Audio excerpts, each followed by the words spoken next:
시급한 곳을 살리는 전도자의 삶입니다.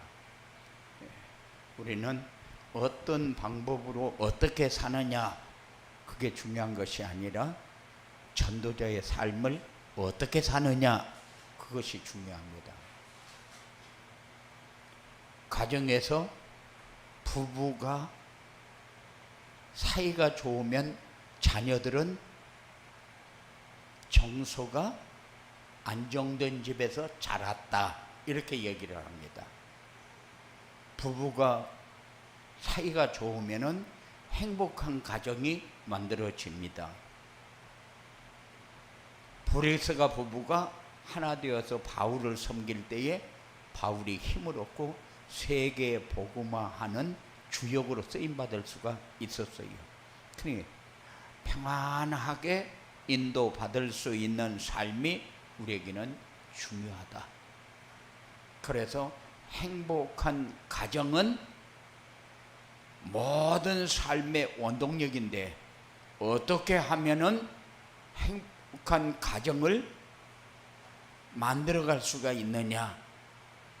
전도자의 삶을 통해서 이루어진다는 사실을 꼭 잊어버리지 않게 되시기 바랍니다. 꼭 기억해야 돼요. 그래서 행복한 가정 하는데, 행복한 가정은 부부가 대화가 돼야 된다, 자녀들하고 대화가 돼야 된다. 대화 안 됩니다.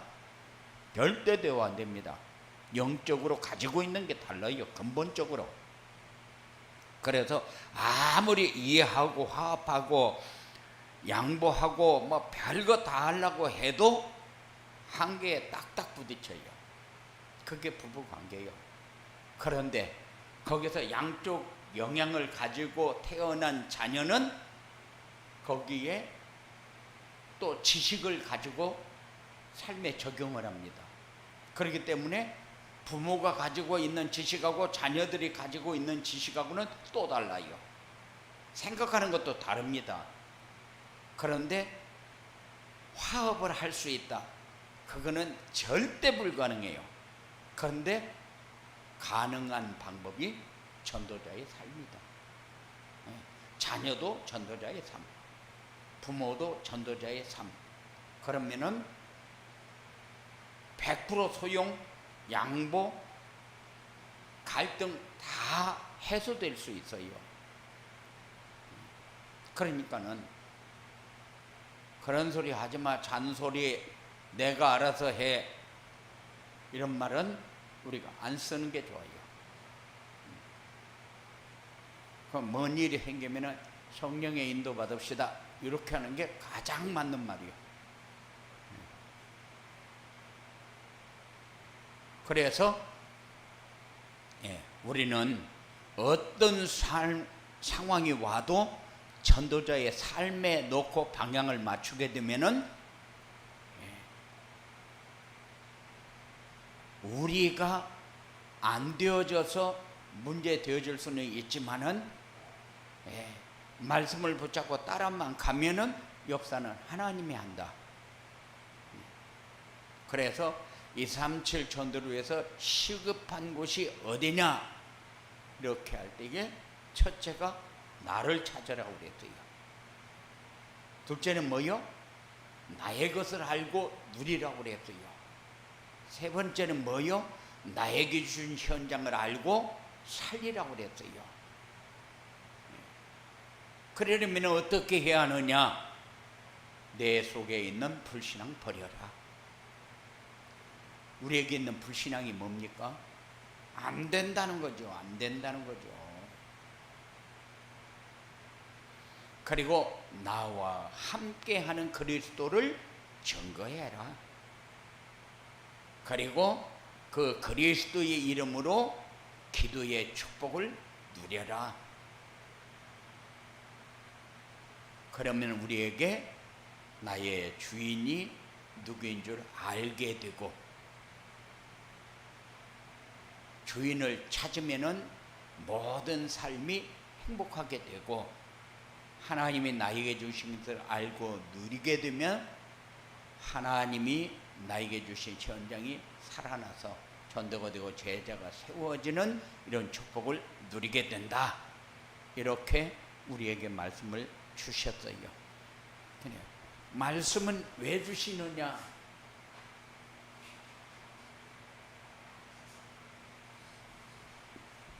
성경을 우리는 하나님의 말씀이라고 그렇게 얘기합니다. 그런데 말씀을 왜 줍니까? 말씀을 왜 주느냐 하면은 그리스도를 알도록 하기 위해서, 그리고 나를 알도록 하기 위해서, 현장을 알도록 하기 위해서 말씀을 주셨어요. 나도 현장도 그리스도가 없으면 안 된다는 거죠. 그래서 우리에게 말씀을 주실 때에 무엇 때문에 주어졌냐 알도록 하기 위해서 주었고, 성취되는 축복을 누리도록 붙잡고 살아라는 거죠.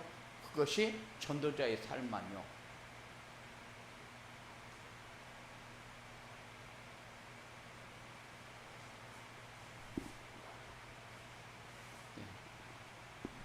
시급한 곳을 살리는 전도자의 삶은 뭡니까?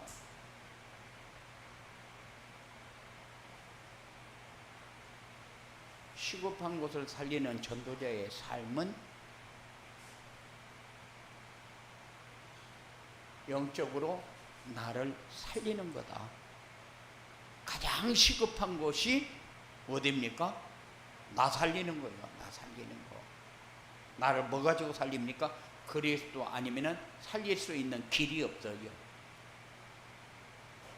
이미 죄와 허물로 죽어버렸기 때문에 죽은 거 살릴 수 있는 길은 그리스도 말고는 없어요. 그래서 그리스도밖에 없다.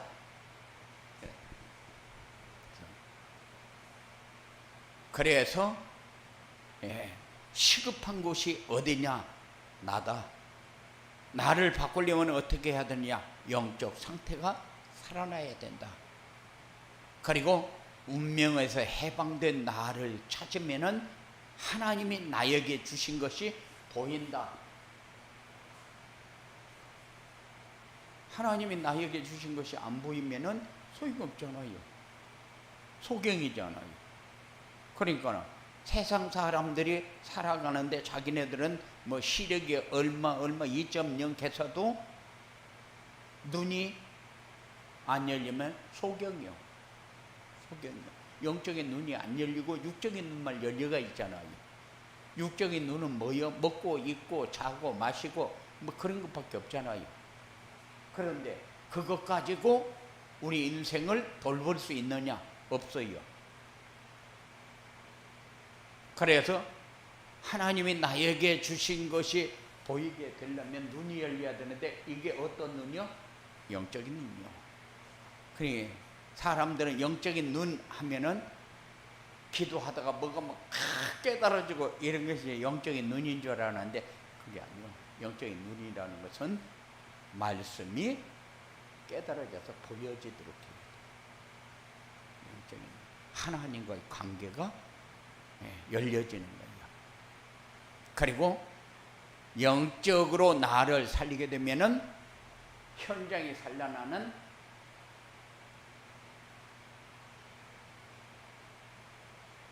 플랫폼이 되어지게 되어 있다.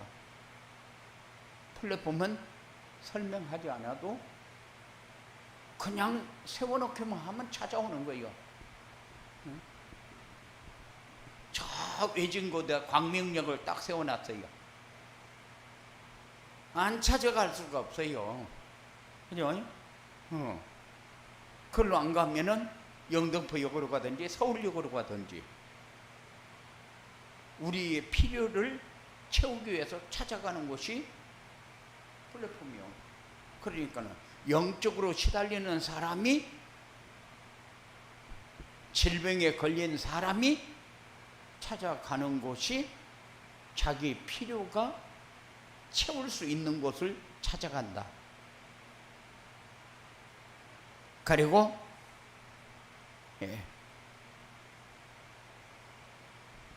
말씀과 전도와 기도를 누리는 힘이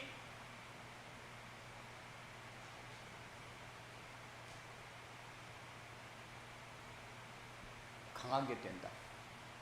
뭐가? 전도자의 삶을 살면.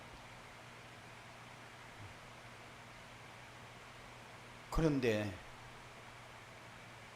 우리는 그냥 지나가는 얘기로 이렇게 들을 수 있지만은 전도자의 삶은 이만큼 우리에게 큰 위치를 차지하고 있어요. 그래서 다른 사람들은 알아듣지도 못합니다. 전도자의 삶이 무슨 말이냐 이렇게 할 때에 알아듣지도 못해요. 왜냐하면은 강단에서 언약이 선포됩니까? 미션이 선포됩니까? 비전이 선포됩니까? 그러니까 언약의 선포가 안 되어지면은 미션과 비전은 소용없는 거예요. 그건 기복을 위해서 필요한 거기 때문에. 그러니까 언약이 있어야 미션이 있는 것이고 언약과 미션이 있어야 비전이 있는 거기 때문에. 그래서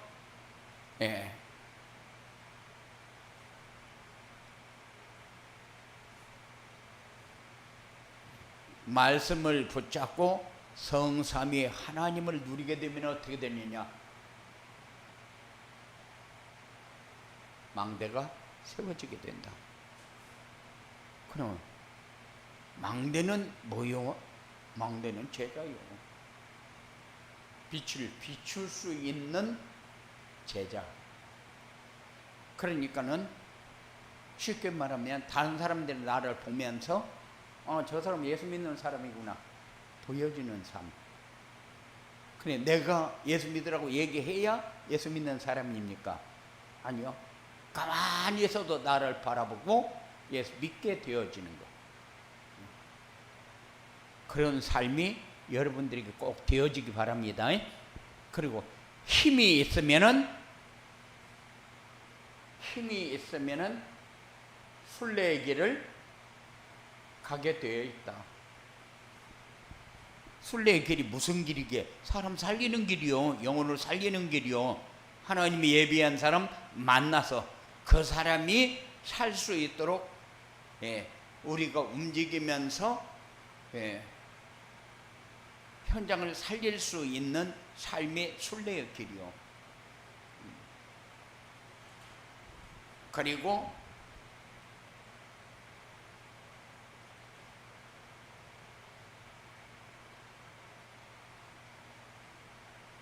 이정표를 찾는 기도를 누리게 되어 있다. 아무리 이정표가 쫙 붙어 있어도 불이 밝혀 있지 않으면은 이정표는 안 보이게 되어 있죠. 그러니까는 필리핀에 가서 운전을 하다 보면은 이정표가 쫙 나와 있어도 그 이정표를 못 읽으면은 길을 찾아갈 수가 없어요. 그리고 이정표가 다 있다고 해도 불이 없으면은 이정표를 볼 수가 없어요. 그러니까 낮에도 안 보일 수가 있고 밤에도 안 보일 수가 있고. 그런데 뭐가 있으면은 성령의 역사가 있으면은 이정표 속으로 들어가도록 기도를 할 수 있게 되어진다.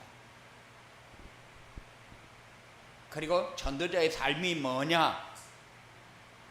하나님이 나에게 주신 현장을 살리는 것이다.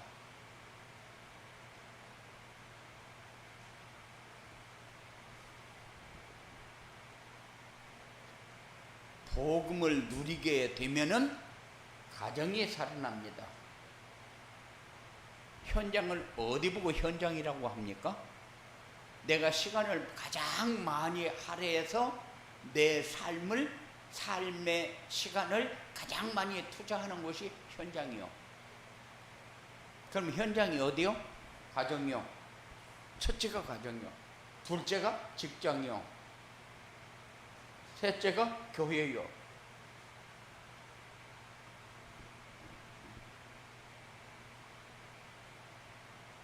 그래서 가장 많이 시간을 할애하는데, 가정은 누가 살리냐? 가정은 복음이 살려요. 그렇기 때문에 내가 가정을 살린다, 그럼 복음의 사람으로 누리는 사람이 돼야 가정을 살리고, 교회도 마찬가지고 직장도 마찬가지요. 직장이 어렵다. 왜 어렵습니까? 복음을 못 누려서 어려워요. 문제 뒤에는 분명한 응답이 준비되어 있다. 문제는 계속해서 오는데 답이 없으면은 어떻게 돼요? 눌려버려요. 문제가 얼마나 큰지, 태산 같은 문제가 머리에서부터 발끝까지 눌러버려요. 이건 영적으로 누르는 것이지 육적으로 누르는 게 아니잖아요. 그러니 어떤 돈 많은 사람이 돈 없는 사람 만나면은 눌린다.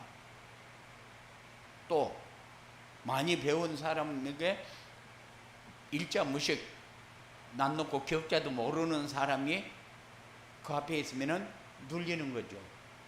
그래서 잘하면 종로로 타는 거고.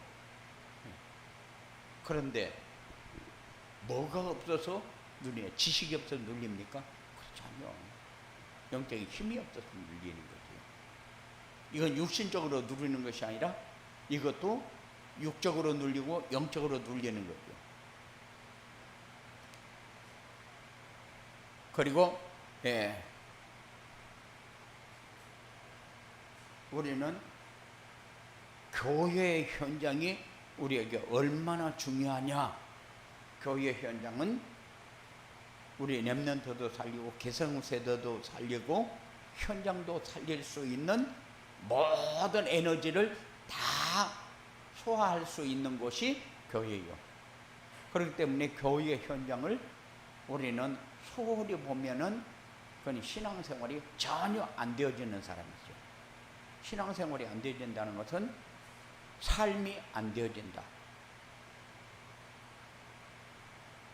그리고 복음을 누리고 전하게 되면은 업은 살아나게 되어 있어요.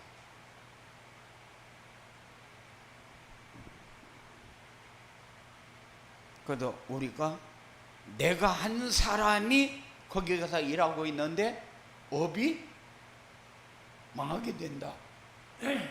그건 특별한 하나님의 계획이 없으면은 그럴 수는 없어요.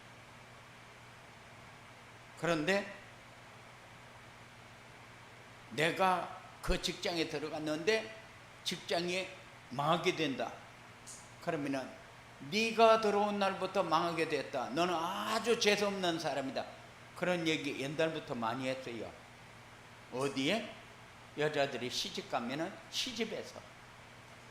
그러니 여자들은 그냥 가만히 앉아서 졸지에 바가지 쓰는 거지. 그렇게 살았어요. 왜 그러느냐? 그는 힘이 없어서 눌려서 그래요. 힘이 없어서 눌려서. 그러니까는 업도 교회도 살리는 삶이 전도자의 삶이다. 이 힘이 어디서 오는 거예요? 말씀 속에서 오는 거예요. 말씀을 붙든 사람이 자신감이 있고 자부심도 있고 자긍심도 있고 어느 자리에 갖다 놓아도 떳떳하고 그리고 한마디 한마디 하는 게 힘이 있고 그게 전도자의 삶이다.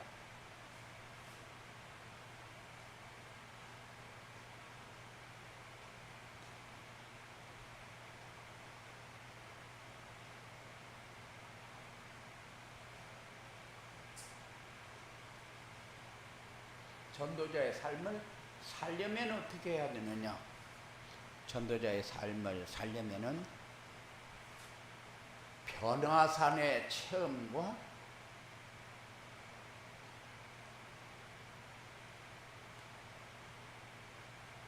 갈보리의 산에 체험을 해야 된다. 변화산에서는 어떤 일이 일어났어요? 엘리야도 없어지고 모세도 없어지고 그리스도만 남았다. 이게 변화산이요. 체험을 해라. 그 말은 모세로도 구원받는 길은 아니구나. 이 체험을 해라고 말이요. 엘리야의 능력 가지고도 구원의 길은 아니구나. 그러면은 구원의 길은 그리스도밖에 없다. 요 체험이 변화산 체험이고 갈보리산 체험이요. 그러니 사람들은 변화산의 능력만 받으려고 난립니다. 불건전한 신비주의라고 얘기를 해요. 모세의 율법이 전체다. 그러니 이스라엘 백성들, 유대인들은 모세 율법을 최고로 치잖아요. 그런데 신비주의 하는 오순절 계통에서는 엘리야의 능력을 최고로 칩니다. 그래서 막 죽기 살기로 기도합니다. 그래 두 손 들고 아멘 하면 막 눈물을 흘려가면서 막 아멘 했었는데 그거 끝나고 나면 헛거요. 하나도 소용이 없어. 그래서 변화산 체험을 해야 되고 갈보리산 체험을 해야 된다.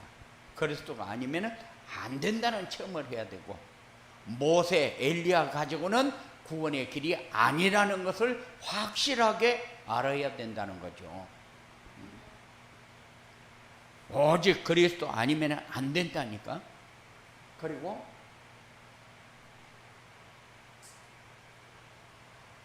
감난산의 미션과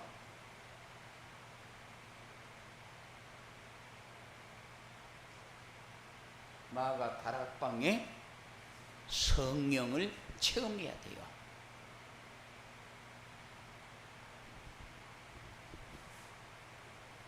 그리고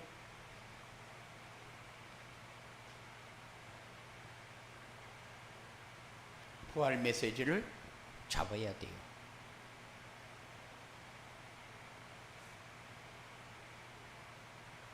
분명히 마태복음 28장 18절로 20절을 보면은 모든 민족을 제자 삼으라. 그리고 마가복음 16장 15절부터 20절에 만민에게 복음을 전파하라.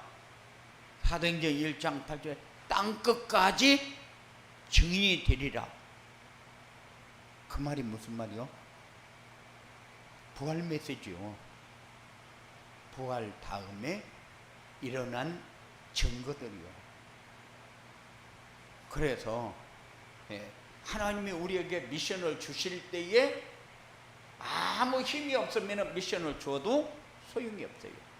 그래서 마가다락방의 성령을 체험해야 돼요. 그리고 부활 메시지를 붙잡아야 돼요.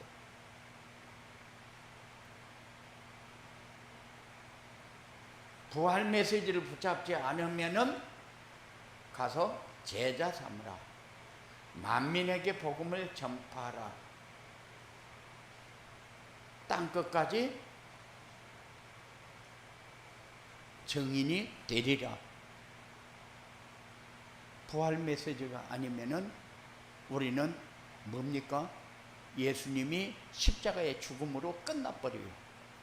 그런데 다시 부활하셔서 제자들에게 분부하신 말씀이 부활 메시지요.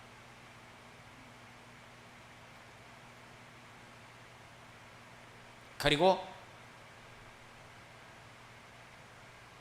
마가 다락방에 성령의 능력 역사 속으로 들어가라.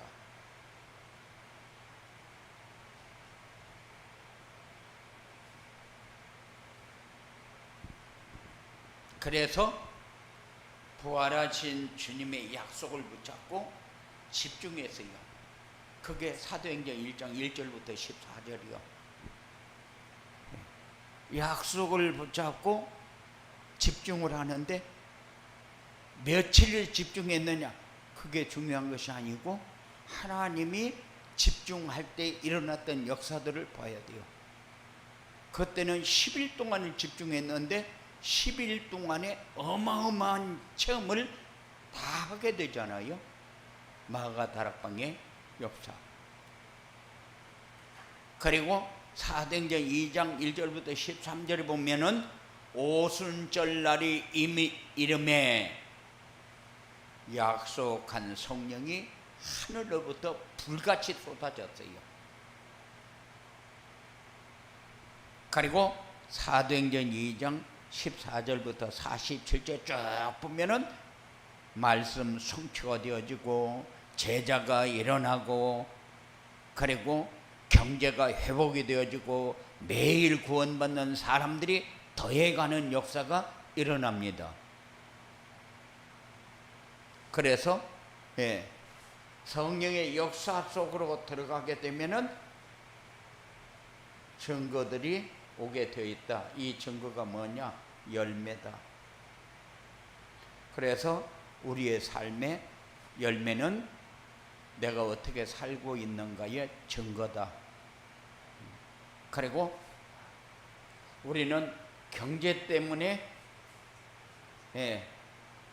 어려움 당하는데, 경제는 하나님이 성령의 역사 속으로 들어가면은 하나님이 문을 열어야 경제가 열리는 거다. 하나님이 안 여는데 경제, 뭐 때문에 경제 문을 엽니까? 날마다 구원받는 사람을 일으키기 위해서 경제가 필요한 거예요. 우리 먹고 살기 위해서, 아니 아무것도 안 해도 먹고 살 수 있어요.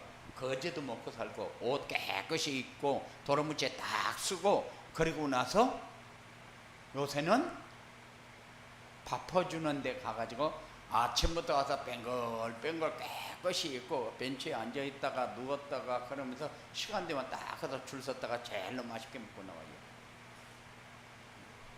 요새는 학생들도 다 학교에서 공짜로 줘요. 그만큼. 그리고 학교 급식은 웰빙으로 줘요. 친환경으로 농사 지은 허락받은 사람들만 납품할 수 있어요, 학교에.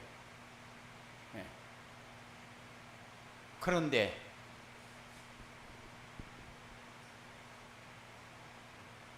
무엇 때문에 경제를 하나님이 부어주냐?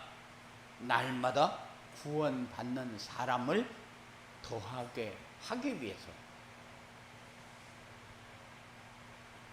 매일 구원 역사가 일어나야 돼요. 그것이 사도행전 1장 1절부터 14절이고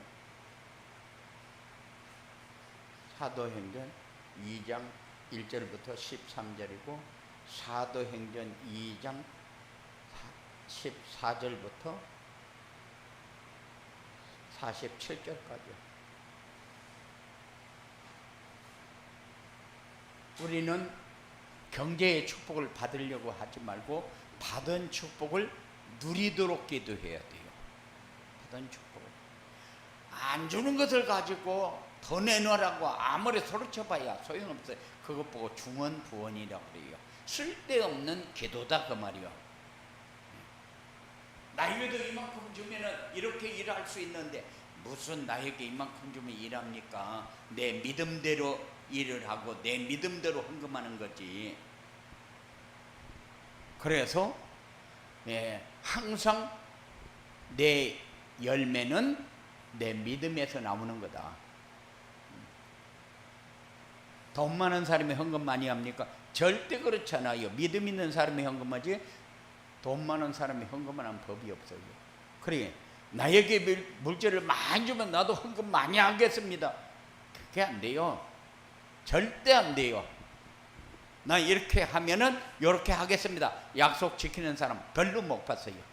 나 이번에 1억 나오는데 1억 나오면은 내가 11조 1,000만 원 하면은 교회의 경제가 조금 풀릴 겁니다. 헌금 안 해요. 절대 안 해요. 믿음이 헌금하는 것이지. 그래서 물질을 신앙 고백이라고 하는 거예요.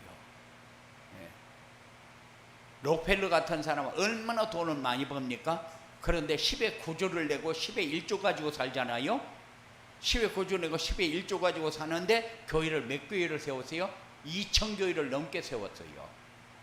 그러면 교회 세우는데 지금도 교회 세우려면 얼마나 드려야 됩니까? 그냥 1억, 2억 가지고 됩니까? 안 돼요. 거의 한 100억은 가져야 돼요. 그러면 2,000교회를 세운다면 얼마나 들어가겠어요? 그런데 그 사람은 돈 안 아깝습니까? 그 사람은 뭐 자기는 그냥 주머니 풀어놓고 사는 사람입니까? 아니요. 믿음이 하는 거예요. 믿음이.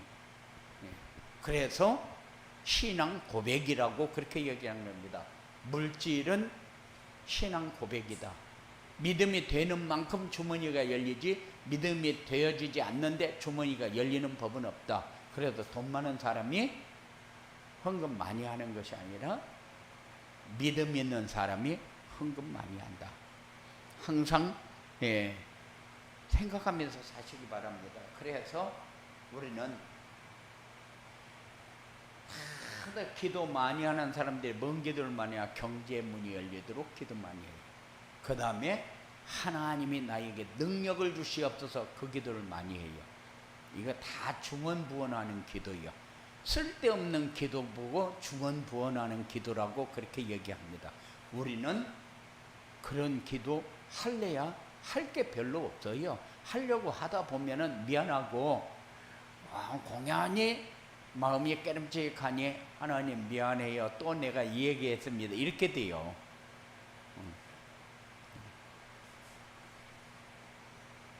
이런 전도자의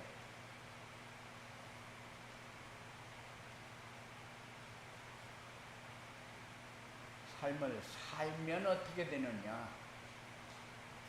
전도자의 삶을 살면은 영적으로 힘을 얻으니까 살아나게 됩니다. 내가 살아나고 현장이 살아나고 교회가 살아나고 영적인 힘을 얻어야 이런 현상이 일어나는 거예요. 그러니까 영적인 힘이 어디에서 나옵니까? 영적인 힘은 말씀의 풍성 속에서 나와요. 성령의 충만함 속에서 나옵니다. 전도자의 삶을 살면은 영적으로 힘을 얻고 내가 살고 교회가 살고 가정이 살고 현장이 살고 모든 것이 살아나게 된다. 왜 모든 것이 살아납니까? 오직이 되어지니까.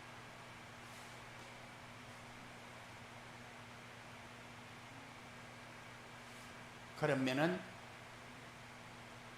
말씀과 전도와 기도가 우리가 살아가는데 얼마큼 우리에게 필요한 것인가를 체험하게 되고 누리게 된다.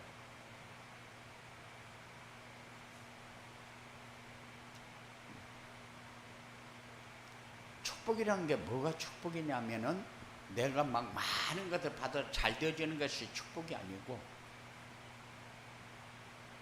하나님의 역사를 보는 것이 축복이요. 아, 내가 여기 있구나. 내가 이렇게 하나님이 주신 거 가지고 누리고 있구나. 이렇게 하나님이 함께하고 이렇게 하나님이 인도하는구나. 이게 우리가 생각하는 그런 거하고 달라요. 이것을 우리는 축복이라고 그렇게 얘기해요. 우리는 축복의 개념을 너무 국한시키고 자기 기준으로 딱 세워놓고 이렇게 해주면 축복이다 이렇게 우리는 착각하면 안 돼요.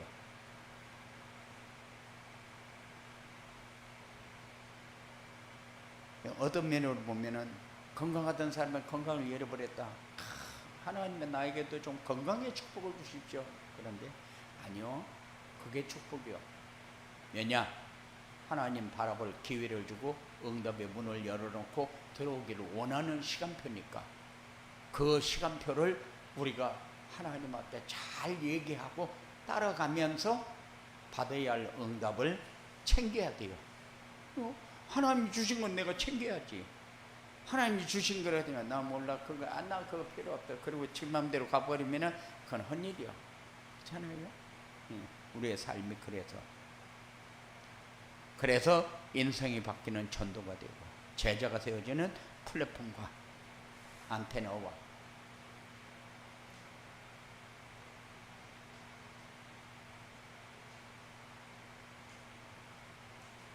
전도 망대와 안테나의 역할을 하게 된다. 우리는 이거 하려고 한다고 됩니까?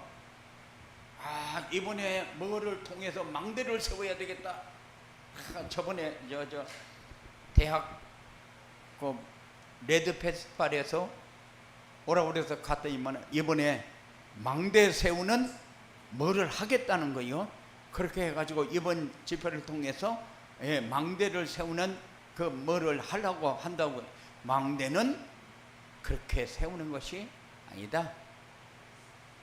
그러면은 망대는 전도자의 삶을 통해서 내 삶에서 만들어져야 된다. 증거가 와야 된다. 그래서 우리에게 시급한 것을 살리는 전도자의 삶은 우리에게 꼭 필요한 것이다. 이 축복이 여러분들에게 확인되어지기를 주님의 이름으로 축원을 드립니다. 고마우신 아버지 하나님 감사합니다. 우리에게